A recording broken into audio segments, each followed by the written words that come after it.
ধ্বংস করেছে, তারা গণতন্ত্রকে হত্যা করেছে। সেই কারণে বাংলায় আজকে শিক্ষিত বলুন, যাদের মেধা রয়েছে, যোগ্যতা রয়েছে, তারাও যেমন কর্মসংস্থান পাননি, ঠিক তেমনিভাবে যারা লেখাপড়া করতে পারেননি তাদেরও কোনো কর্মসংস্থানের দিশা বিগত দিনে যারা সরকার চালিয়েছে তারা দেখাতে পারে। তাই মানুষ আজ বেকারত্বের জ্বালায় ভুগছে। সেই জন্য আজকে অন্নপূর্ণা ভান্ডারের দিন আমরা বিশ্বকর্মা যোজনা চালু করছি। বিগত দিনে তৃণমূল কংগ্রেস বিশ্বকর্মা যোজনাও আটকে দিয়েছিল, মামলা করেছিল। আমাদের সরকার এসে বিশ্বকর্মা যোজনার সঙ্গে বাংলার মানুষকে আমরা যুক্ত করতে পারি।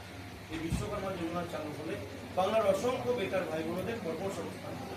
এরপরে ছোট শিল্প, মাঝারি শিল্প আসবে। সুতরাং আমাদের লক্ষ্য হচ্ছে মানুষকে কর্মসংস্থানের সুযোগ পাই করা, শুধু ভাতা দেওয়া না। এটা প্রয়োজন ছিল মায়েদের সম্মান জানাতে, প্রতিদিন 100, মাসে 3000। তার জন্যই আজকে অন্নপূর্ণা ভান্ডার চালু করা হয়েছে, মায়েদের সম্মান জানাতে। বাংলার মায়েরা প্রায় 60 লক্ষ মায়ের অ্যাকাউন্টে টাকা ঢুকেছে।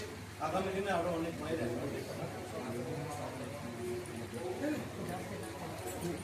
মিডিয়া দাদারা বাকি যারা আছেন এখানে প্রশাসনিক কার্যকর্তা অফিসাররা ছাড়া বাকিরা বাইরে যাবেন।